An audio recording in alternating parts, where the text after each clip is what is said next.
خداوند متعال نے چونکہ انسان کو معرض امتحان میں رکھا ہوا ہے، یہ امتحان ہے۔ اہل بیت ندا دیں گے، خداوند آواز دے گا مدد کے لیے، پیغمبر اسلام ندا دیں گے نصرت کے لیے، آقا امام زمان علیہ السلام ندا دیں گے نصرت کے لیے، اور لوگوں کو آزمائیں گے۔ نہ ان کے آقا امام زمان کو ضرورت ہے، نہ ان کے خدا کو ضرورت ہے، لوگوں کی آزمائش کرنی ہوتی ہے۔ اس امتحان کے ذریعے خداوند چاہتا یہ ہے کہ مومنین منافقین سے جدا ہو جائیں۔ یہ سنت الہیہ ہے، ہمیشہ ہمیشہ خدا کی سنت یہی رہی ہے کہ خداوند آزمائے گا لوگوں کو، جیسا کہ آپ کو معلوم ہے اور آپ سنتے آ رہے وَلَنَبْلُوَنَّكُمْ بِشَيْءٍ مِّنَ الْخَوْفِ وَالْجُوعِ وَنَقْصٍ مِّنَ الْأَمْوَالِ وَالْأَنفُسِ وَالثَّمَرَاتِ، یہ وہ چیزیں ہیں کہ جن کے ذریعے خداوند آزمائے گا۔ خیر و شر کے ذریعے آزماتا ہے، اولاد کے ذریعے، اولاد یہ اس بارے میں کہ فتنہ ہے، آزمائش ہے تمہارے لیے، احوال فتنہ ہے، احوال کے ذریعے آزمائش ہوتی ہے۔ امیروں کو دولت دے کر خداوند آزماتا ہے کہ دیکھیں انہیں اگر بے تحاشا سرمایہ دیا جائے، دولت دی جائے تو کیا کرتے ہیں۔ بعض مومنین کو خداوند سرمایہ ان کے لیے روک دیتا ہے اور اس طرح آزماتا ہے، فقر و تنگ دستی کے ذریعے انہیں آزماتا ہے۔ دونوں معرض امتحان میں ہیں۔ ایک شخص کو صحت، سلامتی، تندرستی دے کر خداوند آزماتا ہے، دوسرے مومن کو خداوند بیماری کے ذریعے آزماتا ہے کہ دیکھیں یہ بیماری میں کیا کرتا ہے۔ ایک شخص جوان ہے، طاقت ہے، توانائی ہے، حسن ہے، زیبائی ہے، سب کچھ ہے، خداوند آزماتا ہے لیکن کیا کرتا ہے۔ ایک شخص کمزور ہے، تنگ دستی ہے، بیماری ہے، بہت کچھ کمی ہے، اسی طرح خداوند آزماتا ہے۔ خداوند متعال اگر نصرت کے لیے پکارتا ہے تو مفہوم یہ ہوتا ہے کہ آئیں ہمارے نمائندوں کا ساتھ دیں، ائمہ اطہار کا ساتھ دیں، انبیاء الہی کا ساتھ دیں، یہ جو کہیں گے اس پہ عمل کریں، یہ جب پکاریں گے تو لبیک کہیں، یہ اگر تم سے دولت کا تقاضا کرے تو لبیک کہیں، پیش کریں، یہ اگر جانوں کا تقاضا کریں تو لبیک کہیں، حاضر ہو جائیں۔ نصرت کا معنی یہ ہے، دین خدا کی نصرت کرنی ہوتی ہے۔ دین خدا کی نصرت کے لیے نمائندگان الہی، حجتہائے الہی، ان کی نصرت کرنی ہوتی ہے، تب آپ کی نصرت اور آپ کی مدد صحیح ہوتی ہے، درست ہوتی ہے۔ اس کے عوض خداوند متعال پھر ثواب اور پاداش عنایت فرماتا ہے۔ اگر اہل بیت اور انبیاء نمائندگان الہی کی جو ہے اطاعت میں نہ ہو تو آپ کی نصرت، آپ کی مدد خداوند متعال انہیں قبول نہیں فرماتا۔ تو لہذا ہماری عزاداری جو ہم آقا عبداللہ حسین کی یاد میں یا اہل بیت کی یاد میں بپا کرتے ہیں، اس میں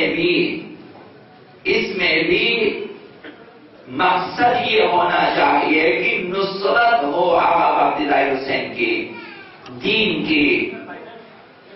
اور جب آپ حسین کی مدد کرنی ہے تو آقا عبداللہ حسین کا کوئی الگ برنامہ نہیں ہے، باقی ائمہ سے جدا کوئی الگ پروگرام نہیں ہے کہ آپ کہیں کہ فی الحال جو ہے باقی 11 اماموں کو رہنے دیں، فی الحال میں آقا امام حسین کی نصرت کرنا ہے۔ یہ ائمہ الگ الگ سے آپ سے نصرت کا تقاضا نہیں کرتے، ایک مقصد کے لیے ہر زمانے میں جو بھی امام ہوگا اس کی نصرت کرنی ہے اور فائدہ ہمارا اپنا ہے۔ ہمارا دین بچے گا، ہمارا ایمان بچے گا، ہمارا عقیدہ بچے گا، ہمارے اعمال قبول ہو جائیں گے خداوند متعال کی بارگاہ میں، اور ہم اپنی سعادت ابدی کو حاصل کر لیں گے۔ یہ ہمارا فائدہ ہے۔ اگرچہ ظاہراً آپ جا رہے ہیں، جان دے رہے ہیں، مال دے رہے ہیں دین کے لیے، اہل بیت کے لیے، لیکن فائدہ ہمارا اپنا ہوتا ہے۔ تو لہٰذا آپ کی عزاداری مقصد نہیں ہونی چاہیے بلکہ وسیلہ ہونا چاہیے۔ تربیت کا وسیلہ ہو، خود سازی کا وسیلہ ہو، معاشرہ سازی کے لیے وسیلہ ہو، بیداری کے لیے وسیلہ ہو، اخلاص کے لیے وسیلہ ہو۔ عزاداری کو مقصد نہ بنائیں کہ ہم نے فرض عزاداری کرنی ہے، اس سے کسی نتیجے جانے کوئی غرض نہیں۔ یہ پھر عزاداری جو خود مقدس ہدف بن جاتی ہے، وہ انسان کو کسی منزل پہ، کسی مقام پہ نہیں پہنچا سکتی۔ عزاداری صرف وسیلہ رہے، عزاداری ہدف نہ بنے، عزاداری ذریعہ رہے۔ زینہ بزینہ، قدم بقدم ہم مقصد کی طرف بڑھیں۔ نماز اسی طرح سے ہے، روزے اسی طرح سے ہیں۔ اگر نماز کو ہی ہدف بنا دے، منہائے منازل جو خداوند متعال نے نماز گزاروں کے لیے جس مقصد کے لیے نماز کو فرض کیا، اطاعت الہیہ میں ہونی چاہیے اور اپنی سعادت کے لیے ہونی چاہیے، قربت اللہ ہونی چاہیے۔ ان چیزوں کو چھوڑ کر اگر بس میں نماز پڑھنی ہے، چاہے وہ جس کے لیے بھی ہو، وہ نماز بیکار ہو جائے گی۔ اسی طرح سے بہت سارے اعمال ہوتے ہیں ہمارے پاس۔ عزاداری اسی طرح سے دنیا وسیلہ ہے، جس طرح آپ کے اعضاء و جوارح وسیلے ہوتے ہیں آپ کے لیے اچھے مقاصد کے لیے۔ کھانا پینا بھی ایک وسیلہ ہوتا ہے، ذریعہ ہوتا ہے کہ تاکہ آپ کی جان میں آپ کا رمق باقی رہے، آپ کے بدن میں توانائی رہے، طاقت رہے، تاکہ آپ اچھے اچھے کام کر سکیں۔ آنکھیں ذریعہ ہیں، وسیلہ ہیں۔ اسی طرح سے ہمارے تمام اعضاء و جوارح، عقل ایک وسیلہ ہے، ایک ذریعہ ہے، تاکہ ہم معارف حاصل کر سکیں، پہچان سکیں خالق کو، جو ہے ہم معرفت حاصل کر سکیں اپنے مبدأ کے سلسلے میں، اپنے معاد کے سلسلے میں، اپنی رسالت کے سلسلے میں، کہ میں کہاں سے آیا ہوں تو مجھے کیا کرنا ہے اور مجھے کہاں جانا ہے، میں کیوں آیا ہوں۔ ان چیزوں کے سمجھنے کے لیے عقل وسیلہ ہے، عقل ایک جو ہے ذریعہ ہے۔ اسی طرح ہر چیز، تو عزاداری بھی ایک ذریعہ ہے کسی بہتر مقصد تک جانے کے لیے۔ اسی عزاداری کے اندر رونا ایک سبب ہے، ایک وسیلہ ہے۔ اسی میں آپ کی سینہ زنی تمام چیزیں، مسائل جو آپ بیان کرتے ہیں، سنتے ہیں مجالس آقا عبداللہ حسین، سب وسیلہ ہے بہتر مقاصد کے لیے، بہتر اہداف کے لیے۔ تو لہٰذا آقا عبداللہ حسین کے اہداف کو اور آقا عبداللہ حسین کے افکار کو عملی جامہ پہنانا مقصد عزاداری ہونی چاہیے۔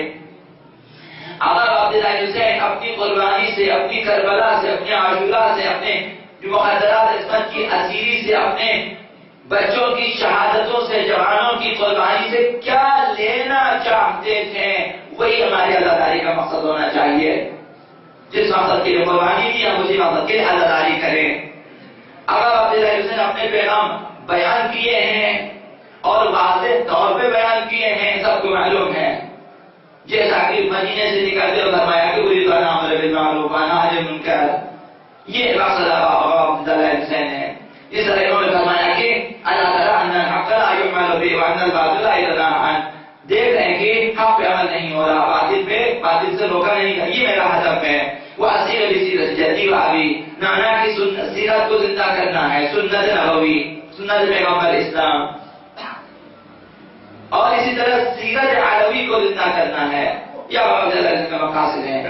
انہوں نے فرمایا آقا عبداللہ حسین نے جو علیہ السلام اذا بلیت ذراعا سیدی، اگر دین اسلام کا حاکم یزید جیسا فاسق و فاجر شخص ہو جاتا ہے تو اسلام کا خدا حافظ ہے۔ یہ پیغام ہماری عزاداری بھی یزیدیت کے خلاف ہونی چاہیے، جس طرح قیام حسینی یزیدیت کے خلاف تھا۔ ہماری عزاداری اس لیے ہو، عزاداریوں میں ہم یزیدیت کی مخالفت کا پیغام دیں اور لوگ بھی قبول کریں اور قیام کریں، قبول نہ کریں، کہیں بھی کسی بھی جگہ کسی بھی سرزمین پہ یزیدیت کو قبول نہ کریں، غیر اسلامی حاکمیت کو قبول نہ کریں، غیر شرعی نظام کو قبول نہ کریں، ظالمانہ نظام کو قبول نہ کریں۔ پیغمبر عبداللہ حسین، آقا عبداللہ حسین نے فرمایا کہ ان کان دین محمد لم یستقم الا بقتلی فیا سیوف خذہ، کہ اگر دین مبین اسلام کی بقا میرے قتل کے بغیر، میری شہادت کے بغیر، میری قربانی کے بغیر باقی نہیں رہتا تو پھر ایک تلواروں آ جاؤ لے لو۔ یہ پیغام ہے عزاداری اسی مقصد کے لیے ہونی چاہیے. تمام نوجوان جو سینہ زنی کرتے ہیں پیغام ان کے لیے ہونا چاہیے کہ ہم سینہ زنی کس لیے کرتے ہیں. ہم مقصد آقا عبداللہ حسین کے لیے کہ اگر دین کے لیے ضرورت پڑے تو ہماری جانیں حاضر ہیں. جس طرح آقا عبداللہ حسین فرمایا کہ میری جان حاضر ہے, اسی طرح سے ہونی چاہیے. آقا علی اکبر کو تیار کیا آقا عبداللہ حسین نے اور فرمایا تقدم بنیا, بیٹا جاؤ میدان میں. تمام باپوں کے لیے یہ پیغام ہے آقا عبداللہ حسین کا کہ اگر دین کے لیے ضرورت پڑے تو اپنے جوانوں کو گھروں میں روکے نہ رکھیں, اپنے جوانوں کو اپنے بیٹوں کو چھپائے نہ رکھیں, لے آئیں گھروں سے باہر سے. آقا عبداللہ حسین نے نکال کے لایا, حتیٰ شیرخوار بچوں کو گھروں سے نکالیں.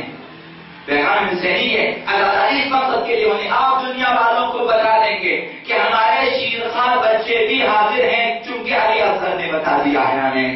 آقا عبداللہ حسین نے ہمیں سکھا دیا ہے کہ دیکھیں میں ششماہی کو لے کے آتا ہوں. حتیٰ تاریخ عاشورہ میں سیرت شدہ بچے بھی ہیں جو اسلام میں شہید ہوئے. حاملہ خواتین کے شکم میں بچے شہید ہو گئے ہیں اسی راہ اسیری میں. تاریخ میں بات کا ذکر ہے, تاریخ نے لکھا, اب تحقیق اپنی جگہ باقی ہے. لکھنے والوں نے لکھا کہ محسن ابن حسین ابن علی علیہ السلام کسی ایک خاتون سے حاملہ سے راستے میں شہید ہو گئی. حتیٰ یہ پیغام یہ ہے, سیدہ کائنات نے بھی یہی پیغام دیا ہے کہ اگر خواتین کے شکم میں بچے بھی ہیں وہ بھی حاضر ہو جائیں. دین کی بقا بہت ضروری ہے آخری حد تک, یعنی کہ الاسلام یعلو ولا یعلی علیہ. پیغام حسینی یہ ہے, خلاصہ پیغام حسینی یہ ہے, انقلاب عاشورہ کا خلاصہ یہی ہے کہ الاسلام یعلو ولا یعلی علیہ, کہ اسلام جو ہے وہ بالا ترین ہے. اسلام ہر چیز سے بالاتر ہے, اس سے بالاتر کوئی چیز نہیں, نہ نبی نہ امام. حتیٰ انبیاء بھی اسی دین پہ قربان ہوں گے, ائمہ بھی اسی دین پہ قربان ہو جائیں گے. جیسا کہ سینکڑوں انبیاء, ہزاروں انبیاء اسی راہ میں قربان ہوئے, راہ دین میں, راہ اسلام میں, راہ خدا میں. اور ائمہ اطہار اسی راہ میں شہید ہوئے, قربان ہوئے. آقا امیر المومنین اسی راہ میں قربان ہوئے, شہید ہوئے. آقا امام حسن اسی راہ میں, آقا امام حسین اسی راہ میں. شہداء کربلا کا پیغام یہ ہے, الاسلام یعلو ولا یعلی علیہ. جیسا کہ امام راحل نے فرمایا, خلاصے قیام عاشورہ یہ ہے کہ اسلام پہ ہر چیز قربان ہو سکتی ہے, لیکن اسلام کو کسی بھی چیز پہ قربان نہیں کیا جا سکتا. عزاداری کا ہدف یہی ہونا چاہیے, عزاداری کا مقصد یہی ہونا چاہیے کہ ہم نکلتے ہیں اپنی جانوں کو لے کر, اپنے بیٹوں کو لے کر, اپنی بیٹیوں کو لے کر, اپنے شیرخواروں کو لے کر ہم نکلتے ہیں. جلوس میں یہی ہوتا ہے, خواتین نکلتی ہیں, جوان نکلتے ہیں, بچے نکلتے ہیں, شیرخوار نکلتے ہیں, ماؤں کی گود میں ہے. یعنی جی ایک طرح کا مباہلے کا منظر ہے یہ کہ ہم نکلتے ہیں دین کے لیے, کسی کی پرواہ نہیں کریں گے. اسلام پہ ہر چیز قربان ہو سکتی ہے.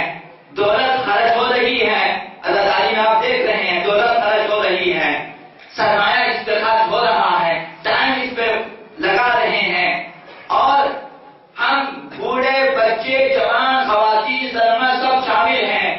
تو پیغام یہی ہے کہ ہر چیز اسلام پہ قربان ہو سکتی ہے. اسلام کو ہم کسی چیز پہ قربان نہیں کریں گے.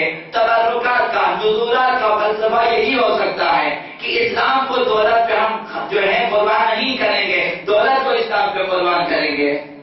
آپ اپنے آرامش کو چھوڑ کر, اپنے بستر کو چھوڑ کر, اپنے گھر کو چھوڑ کے آ جاتے ہیں مجالس آقا عبداللہ حسین کی اجازت. پیغام کیا ہے؟ پیغام یہ ہے کہ ہم اپنے ٹائم کو, اپنے وقت کو, اپنے گھر کو, اپنے آرام کو اسلام پہ قربان کر دیں گے. اسلام کو اپنے آرامش کا فدا نہیں کر سکتے. پیغام یہی ہے. خلاصہ یہ قیام آقا عبداللہ حسین یہی ہے کہ ہر چیز قربان ہو سکتی ہے اسلام پہ, لیکن اسلام کو کسی بھی چیز پہ قربان نہیں کیا جا سکتا, جیسا کہ نہیں کیا آقا عبداللہ حسین نے. اسلام کو قربان کیا، نہ اپنے شیرخوار کو بچانے کے لیے قربان کیا، حتیٰ کہ اپنی زینب کی چادر کو بچانے کے لیے بھی اسلام کو قربان نہیں کیا، حتیٰ کہ اپنی لاڈلی بچی کی خاطر بھی اسلام کو قبول نہیں کیا کہ اسیر ہو جائیں اسیر، تماشے کھائیں، لیکن اسلام کو قربان نہیں کریں گے۔ پیغام حسینی یہی ہے کہ درباروں میں جانا وہ بھی مقدرات عصمت کا، دختران رسول، دختران اہل بیت کا، درباروں میں جانا وہ بھی شرابی کے دربار میں معنی رکھتا ہے۔ آقا عبداللہ حسین کا پیغام یہ ہے، سیدہ زینب کا پیغام یہ ہے، آقا امام سجاد کا پیغام یہ ہے کہ یہ سب کچھ اسلام پہ قربان، حتیٰ آبرو، حتیٰ کہ اپنی عزت اسلام پہ ہم قربان کر دیں گے، لیکن اسلام کو بچائیں گے تا قیامت آنے والے نسلوں کے لیے۔ بندوں کی ہدایت، بندوں کی سعادت انتہائی ضروری ہے، خدا کا دین انتہائی ضروری ہے، روئے زمین پہ خدا کی حکومت کا قائم کرنا اہل بیت کے ہاتھوں سے، آقا امام زمان کے ہاتھوں، ان کے ظہور کے ذریعے ضروری ہے۔ لہذا اس مقصد کے لیے ہر چیز قربان ہو سکتی ہے، بھلے شبیہ پیغمبر کوئی جوان کیوں نہ ہو، خود پیغمبر قربان ہو سکتے ہیں، شبیہ پیغمبر بھی قربان ہو سکتے ہیں دین مبین اسلام، یہ پیغام ہے۔ تو لہذا ہماری عزاداری بھی اسی مقصد کے لیے ہونی چاہیے، یہی مقصدیت ہے عزاداریوں میں، ہماری جماعت میں، ہمارے جلوسوں میں، ہماری نماز جمعہ میں، ان سب میں یہی مقصد ہونا چاہیے، یہی مقصدیت اسلام کو کامیابی کی طرف لے جائے گی، اسلام کو سربلندی کی طرف، امت اسلامیہ کو سربلندی کی طرف لے جائے گی۔ اگر مقصدوں صرف عزاداری ہو، اپنی مختصر دنیاوی مادی حاجتوں کو مد نظر رکھ کر عزاداری کی جائے، کریں بے شک، آپ جزوی طور پر اپنے گھروں میں ختمے رکھیں، عزاداری رکھیں، روزہ خوانی رکھیں، آپ انہیں کچھ جو ہے حضورات پیش کریں کہ ہماری یہ حاجت ہے، اس مقصد کے لیے جو ہے روزہ اول فجر پڑھیں، روزہ علی اصغر پڑھیں، لیکن اسے مقصد نہ بنائیں۔ مقصد ان میں بھی دین مبین اسلام کی سربلندی ہونی چاہیے، پیغام اہل بیت آگے پہنچانا مقصد ہونا چاہیے۔ نہایت افسوس ہے کہ جہاں پہ بلاتے ہیں، علماء کو بھی بلاتے ہیں، دستوں کو بھی بلاتے ہیں، پھر آ کر ایک پرچی دے دیتے ہیں کہ آپ 5 منٹ صرف مسائل پڑھیں، تقریر نہ کریں۔ یعنی یہ ہماری چھوٹی سی حاجت ہے کہ مثال انہوں نے مختصر مدرس کر کے جانا، مجھے آگے تقریروں سے، پیغامات سے، تعلیمات سے کوئی سروکار نہیں ہے، یہ چیز غلط ہے۔ آپ کی حاجت پوری ہو جائے گی اگر تعلیمات اہل بیت کو عام کیا، بہتر آپ کی حاجت پوری ہو جائے گی۔ لہذا عزاداری اس عظیم ہدف تک پہنچانے کے لیے مقدمہ ہے۔ خطبہ غدیریہ میں سے عرض کی آپ کے پیغمبر اسلام نے فرمایا کہ ہر حاضر شخص، ہر غائب شخص تک ہمارا پیغام پہنچا دیں، ہر والد اپنے بیٹوں تک ہمارا پیغام پہنچا دیں، الی یوم القیامہ، تا قیامت یہ سلسلہ جاری رہے۔ یہ عزاداری اس کی ایک شکل ہے کہ ہم یہ عزاداری تا قیامت کریں گے تاکہ ہر باپ کی طرف سے بیٹوں کو آقا عبداللہ حسین کا پیغام پہنچے، ہر باپ کی طرف سے بیٹوں کو، ہر حاضر شخص کی طرف سے غائبین کو پیغام پیغمبر اسلام، پیغام ولایت امیر المؤمنین اور پیغام آقا عبداللہ حسین پہنچے۔ یہ اس پیغام رسانی کا ایک ذریعہ ہے، ایک شکل ہے یہ کہ جو سب کی دوش پہ پیغمبر اسلام نے رکھ دیا، آقا امیر المؤمنین نے رکھ دیا کہ ہمارا پیغام تا قیامت ہر باپ کی ذمہ داری ہے کہ وہ اپنے بیٹوں تک پہنچا دیں۔ یہ اس کی ایک بہترین شکل ہے۔ لہذا باپ بھی جمع ہو جائیں، بیٹے بھی جمع، باپ بیٹوں کو لے کر آئیں، اس لیے لے کر آئیں کہ وہ جو پیغام رسانی کی ذمہ داری میری گردن پہ رکھ دی پیغمبر اسلام نے اور امیر المومنین نے، وہ میں ادا کرنے لے کے جا رہا ہوں۔ ہم سب کی طرف سے مجلس آقا عبداللہ حسین میں یہ پیغام پہنچایا جائے گا تاکہ بیٹوں کے کانوں تک یہ پیغام پہنچے۔ کل آپ قیامت کے دن کہہ سکے میں نے اپنے بیٹے کو لایا مجلس میں تاکہ آپ کا پیغام اس تک پہنچے اور میری گردن خلاصی ہو جائے۔ میں نے اپنا جو ہے فرض ادا کر دیا. لہذا ہر باپ کی ذمہ داری ہے کہ وہ یہ کام انجام دیں. لیکن کبھی ایسا ہوتا ہے کہ ہم فلسفے کو بھول جاتے ہیں، مقصدیت کو بھول جاتے ہیں، ہدف کو بھول جاتے ہیں. یعنی عزاداری بلا مقصد منائی جاتی ہے، عزاداری خود مقصد بن جاتی ہے. اس وقت ہم بہت بڑے خطرات سے دوچار ہو جاتے ہیں. عزاداری کا قیام صرف عزاداری کے لیے ہوتا ہے، یعنی عزاداری برائے عزاداری، نہ ان کی عزاداری برائے مقصد آقا عبداللہ حسین، برائے سربلندی اسلام، عزاداری برائے تعلیمات اہل بیت، عزاداری برائے تبلیغ اسلام. ایسا نہیں ہوتا. عزاداری برائے عزاداری یہ خطرناک چیز ہوتی ہے. یہ عزاداری آقا عبداللہ حسین کی نصرت کے لیے پھر نہیں ہوتی. اس عزاداری میں رونا ہوتا ہے لیکن وہ آقا امام حسین کی نصرت کے لیے نہیں ہوتا. جس کی ہمیں آقا عبداللہ حسین نے دعوت دی کہ حل من ناصر ینصر، ہماری مدد کریں، نہیں کہ رونے میں، نہیں کہ صرف سیدھا مدد کریں. آقا عبداللہ حسین کی پوری تحریک میں ہماری مدد چاہیے. اب وہ عزاداری صرف عزاداری ہو جس میں کسی ہدف کو مد نظر نہ رکھا جائے، کسی مقصد کو مد نظر نہ رکھا جائے. وہ عزاداری جو صرف عزاداری ہے وہ پھر آقا عبداللہ حسین کی نصرت کے لیے نہیں ہوتی. جس نصرت کی حسین بن علی نے دعوت دی ہے، اس قسم کی عزاداری نہایت خطرناک ہوتی ہے. تو اگر آپ نے غور کریں کس طرح یہ عزاداری خطرناک ہو سکتی ہے، جس میں مقصد نہ ہو، جس میں ہدف نہ ہو، جس میں تعلیمات اہل بیت نہ ہو، جس میں تبلیغ دین مبین اسلام نہ ہو، جس میں پیغام نہ ہو، جس میں تیاری نہ ہو، جس میں بیداری نہ ہو، جس میں خودسازی نہ ہو، معاشرہ سازی نہ ہو. اس عزاداری کے بارے میں کہ وہ خطرناک ہو سکتی ہے، کس طرح خطرناک ہو سکتی ہے. اہم ترین خطرہ یہ ہے اس عزاداری میں کہ عزادار یہ سوچنے لگیں گے کہ عزاداری آخری مرحلہ ہے، اس سے آگے ہمیں کچھ نہیں کرنا، بس عزاداری آخری مرحلہ ہے. آپ گھر سے آئیں گے، گاڑیوں پہ جائیں گے، یہاں روئیں گے، جائیں گے واپس اپنی اسی منزل پہ، بس ہم نے سارا کام کر دیا، اب ہمیں کچھ نہیں کرنا، جو کچھ کرنا تھا ہم نے کر دیا. عزاداری کو آخری ہدف سمجھیں گے، آخری مرحلہ تصور کریں گے، کیونکہ عزاداری خود ہدف میں تبدیل ہو گئی ہے. مثال کیا ہے؟ آپ جو ہیں کہیں کسی خاص ہدف کے لیے کام کرنا چاہو، آپ کو انرجی چاہیے، آپ کھانا کھاتے تو آپ کھاتے تاکہ انرجی ملے، تاکہ میں کام کرو، ایک خاص ہدف ہے. لیکن ایک شخص ایسا ہے جس کا کھانا خود ہدف ہے، بس میں ہوں کھانے کے لیے، مجھے کسی کام سے کوئی غرض نہیں ہے، تو یہ کھانا نقصان دہ، صرف اسراف ہے، صرف کھانا کھاتے ہیں.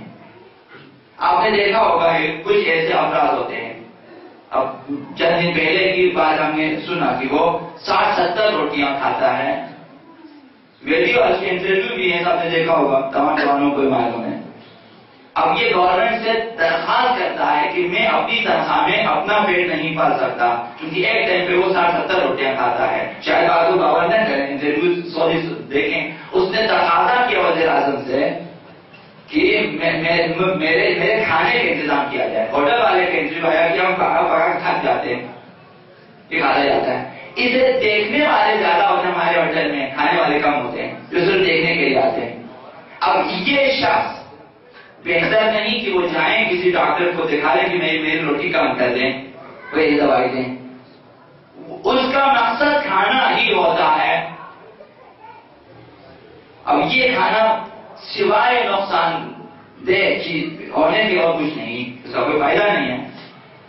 اسی طرح سے عزاداری کو صرف عزاداری کے طور پر بنائے جائیں، یہ خطرناک ہو سکتی ہے. عزاداری کے قیام کو آخری مرحلہ تصور کرنا خطرناک ہے. پھر آگے بڑھنے کا کبھی عزادار تصور نہیں کرے گا کہ ہمیں آگے بھی کچھ کرنا ہے، اس کا تصور ختم ہو جائے گا. بلکہ عزاداری ہی کو تنوع دینے کی کوشش کریں گے، اسے رنگا رنگ بنانے کی شامل کرنے کی کوشش کریں گے. جس طرح ایک شخص کو کھانے کا شوق ہے، وہ ایک کھانے سے اگتا جاتا ہے، اس میں وہ جو ہے اس کی ذائقے کو تبدیل کرنا چاہتا ہے. تو اداکاری کو جب آخری ہدف بنایا تو وہ اس میں تبدیلی لانا چاہتے ہیں کہ اسی میں تبدیلی آ جائے، رنگوں کی تبدیلی آ جائے، جگہوں کی تبدیلی آ جائے، کیفیتوں میں تبدیلی آ جائے، شکلوں میں تبدیلی لائیں گے. مثلا پہلے صرف سینہ زنی ہوتی تھی، اب بعد تو شاید اس کے اندر جو ہے وہ راندلی شروع کریں گے کہ ہم اپنی ٹانگوں پہ مار مار کے ماتم کریں گے. ایک تنوع پیدا کر دیتے ہیں. وہ لباس پہن کر ماتم کیا کرتے تھے، اب وہ کہیں گے اس سے تو ہم اگتا گئے، اب ہم بغیر لباس سے عزاداری کریں گے، قمیض اتار کے عزاداری کریں گے. یہ ایک تنوع ہے جو اس کے اندر پیدا کرنا چاہتے. ہاتھوں سے ہم ماتم کرتے تھے، اب ہم بلیڈوں سے ماتم کریں گے، کموں سے ماتم کریں گے، زنجیروں سے ماتم کریں گے. اس طرح ممکن ہے کہ آئندہ اور بھی تبدیلیاں آ جائیں اس میں، کیونکہ اگتا جائیں گے. عزاداری کو ہدف قرار دیا، اب آج آپ پہ ماتم کریں گے، کل شاید کسی اور چیز پہ ماتم کریں. تنوع پیدا کریں گے اس میں. پہلے سیدھا سادہ علم ہوتا ہے، اب علموں میں مختلف رنگوں کا امتزاج ہو چکا ہے، مختلف چیزوں کا اضافہ کیا گیا ہے. اب جو ہے ایسے علم اٹھائیں گے جو ناقابل حمل ہیں کہ نہیں اٹھا سکیں. انہیں ایک شخص کی خواہش ہوتی ہے یا ہر سال یہی علم اس میں تھوڑی سی تبدیلی کریں. کیا تبدیلی کریں؟ اس کو اتنا بڑھا دیں کہ کوئی نہ اٹھا سکے. مثال کے طور پہ یہ ایک تنوع ہے، یہ ایک اس کے اندر اس کی شکل کو تبدیل کرنا چاہتے ہیں تاکہ اس میں تھوڑا سا اور ذائقہ آ جائے ہیں کہ ہر سال وہی ایک جیسا علم نہ ہو، مختلف علم ہو. کبھی اس کے طول میں اضافہ کر دیں گے، علم اس قدر طولانی ہو، کبھی اس کے عرض میں اضافہ کر دیں گے کہ علم بہت چوڑا ہونا چاہیے. کبھی 2 پھریرے ہوں گے، کبھی علم میں 1 پھریرا ہوگا. یہ تبدیلیاں آتی ہیں، یہ اس وجہ سے آتی ہیں چونکہ عزاداری کو ہدف ہی سمجھا ہوا ہے کہ یہیں پہ رکنا ہے، جو کچھ کرنا ہے اسی کے ساتھ کرنا ہے، آگے نہیں بڑھنا ہم نے. اگر مثال عرض کروں، ایک شخص سائیکل خرید لیتا ہے، بایو سائیکل خرید لیتا ہے، تو اسے ڈیوٹی پہ جانا ہوتا ہے، تو وہ زیادہ اس کی دیکھ بھال نہیں کرے گا، اسے ڈیوٹی پہ پہنچنا ہوتا ہے. اس حد تک اس کی دیکھ بھال کرے گا کہ وہ ڈیوٹی پہ پہنچے اور آ جائیں. لیکن ایک شخص کی خواہش ہی سائیکل ہے کہ اس نے ہمیشہ اسی کو چلانا ہے، تو لہٰذا روزانہ اسے دھوئیں گے، صفائی کریں گے، تبدیلیاں کریں گے، اس میں مختلف نقش نگار، مختلف چیزیں، مختلف دوڑیاں باندھیں گے، مختلف سلوشنٹے اس کے گرد لگائیں گے، ہمیشہ اسی میں لگا ہوگا کیونکہ آگے جانے کا تصور نہیں ہے. کچھ اس قسم کی مثال ہے. جب عزاداری ہدف میں تبدیل ہو جائے، وسیلہ نہ رہے، عزاداری ذریعہ نہ رہے کسی بہتر مقصد تک جانے کے لیے، اور یہ ہدف بن جائے تو سمجھنے اور سمجھانے کے لیے کچھ نہیں کہا جائے گا بلکہ رونے اور رلانے کے لیے کہا جائے گا. یہ خطرہ ہے کہ آپ کسی کو کچھ نہیں سمجھانا، کسی نے کچھ سمجھنا بھی نہیں. بھئی یہاں عزاداری برائے عزاداری ہے تو عزاداری میں رونا مہم ہے، لہٰذا رونے اور رلانے کے لیے بولا جائے گا. ایسی صورت میں جو کچھ بھی بولا جائے گا وہ عزاداروں کو، سننے والوں کو سوچنے پہ آمادہ نہیں کرے گا، کیونکہ آپ کا مقصد صرف رلانا ہے، نہ انہیں عزاداری کے بعد عزاداری کے ذریعے کسی بہتر الہی مقصد تک پہنچانا ہو. ایسا نہیں ہے، صرف رلانا ہے یا جو بھی بولا جائے گا اس پہ کوئی سوچنے کی زحمت نہیں کرے گا، بلکہ عزاداری ایسی ہوگی، پڑھنے والا بھی ایسے جملات کا استعمال کرے گا جس میں جذبات کو بڑھا دیں، دلوں کو آمادہ کر لیں کہ وہ خوب رو لیں. اگر رلا سکا تو کہا جائے گا کہ مجلس کامیاب ہو گئی، اگر نہیں رلا سکا تو یہی تصور کریں گے کہ اس کی مجلس ناکام ہو گئی. یہ تصور عام طور پہ پایا جاتا ہے ہمارے سننے والوں میں، عوام میں، ہم لوگوں میں یہ تصور پایا جاتا ہے کہ آج مجلس نہیں ہوئی، مصائب ٹھیک نہیں تھے، مثال صحیح مصائب نہیں پڑے وغیرہ، کیونکہ عزاداری ہدف ہے، اس کے لیے مقصد ہے. تو پیغام کی فکر نہیں ہے، تربیت کی فکر نہیں ہے. اب مجلس پڑھنے والے خطیب ہوں یا ذاکر یہ نہیں کہتے کہ آقا اب آپ عبداللہ حسین کس لیے شہید ہوئے یہ نہیں بتائیں گے، بلکہ وہ صرف یہ بتائیں گے کہ آقا عبداللہ حسین کیسے شہید ہوئے، کس لیے قتل ہوئے۔ یہ ایک اور چیز ہوتی ہے، کیسے شہید ہوئے، کیسے قتل ہوئے، ایک اور چیز ہوتی ہے۔ کیوں شہید ہوئے، کس مقصد کے لیے شہید ہوئے، اس میں ہدف ہے، تربیت ہے، پیغام ہے، تبلیغ ہے، تربیت ہے، آمادگی ہے۔ لیکن کیسے شہید ہوئے، اس میں رونا ہوتا ہے، رلانا ہوتا ہے، چمکانا ہوتا ہے، لوگوں کے جذبات کو بھڑکانا ہوتا ہے، اور کچھ نہیں۔ فرق یہ ہے کیوں اور کس لیے میں تعقل ہے، تفکر ہے، تربیت ہے، لیکن کیسے والی عزاداری میں صرف ہیجان ہے، جذبات ہے، گریہ ہے، اور کچھ نہیں۔ کیسے میں یہ ہوتا ہے کہ امام حسین کی شہادت کی کیفیت کو بیان کریں گے، مقصد کو نہیں، کیفیت کو۔ لہذا شعر کو ایک خاص طریقے سے بیان کریں گے، شعر کے خنجر پہ خاص طریقے سے بیان کریں۔ آقا عبداللہ حسین کی جو ہے سلطنت سے جدا ہونے والی جو حصے کو خاص طریقے سے بیان کریں گے، اور اس طرح ترتیب دیں گے جملات کو کہ سننے والے بے تحاشا روئیں۔ اور یہ خطیب کا آخری مقصد ہوتا ہے، رونے والے کا بھی مقصد یہی ہوتا ہے کہ ہم جی بھر کے روئے آقا عبداللہ حسین کے لیے، بڑے مقصد تک پہنچے نہ پہنچے۔ یہ فرق ہے عزاداری وسیلہ ہونے میں اور عزاداری ہدف ہونے میں۔ اس صورتحال میں کہ عزاداری کو ہی ہدف قرار دیا جائے، عزاداروں کو آقا امام حسین صرف کربلا میں نظر آئیں گے، صرف عاشورہ میں نظر آ جائیں گے۔ آقا امام حسین نہ عاشورہ سے پیغمبر کے ساتھ آقا امام حسین سے انہیں کوئی سروکار نہیں ہے۔ آقا عبداللہ حسین کی سیرت آقا امیر المومنین کے زمانے میں آقا امیر المومنین کے ساتھ جنگوں میں ہے۔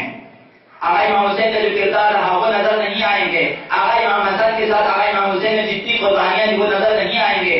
قیام عاشورہ کے بعد، شہادت عاشورہ کے بعد آقا عبداللہ حسین نے اور حسین کے پیغام نے اور حسین کی طرف سے جانے والے اسرا نے جو پیغامات ان کے خطبوں نے کیا کر کے دکھایا، کتنے انقلابات آئے، اس سے بھی کوئی سروکار نہیں ہے۔ انہیں حسین صرف مقتل میں نظر آئے گے، حسین صرف مقتل میں ہے، زیر خنجر ہے، شیر کے ہاتھوں کے نیچے ہیں، انتہائی مظلومیت میں نظر آئیں گے، لاچار نظر آئیں گے، مجبور نظر آئیں گے، بے بس نظر آئیں گے، انتہائی قابل رحم حالت میں نظر آئیں گے آقا عبداللہ حسین کربلا میں، صرف کربلا میں، صرف بے گور کفن نظر آئیں گے، بے غسل بے کفن نظر آئیں گے، صرف پامال شدہ نقش آقا عبداللہ حسین نظر آئیں گے، نہ سیرت، نہ کردار، نہ اقوال، نہ خطبے۔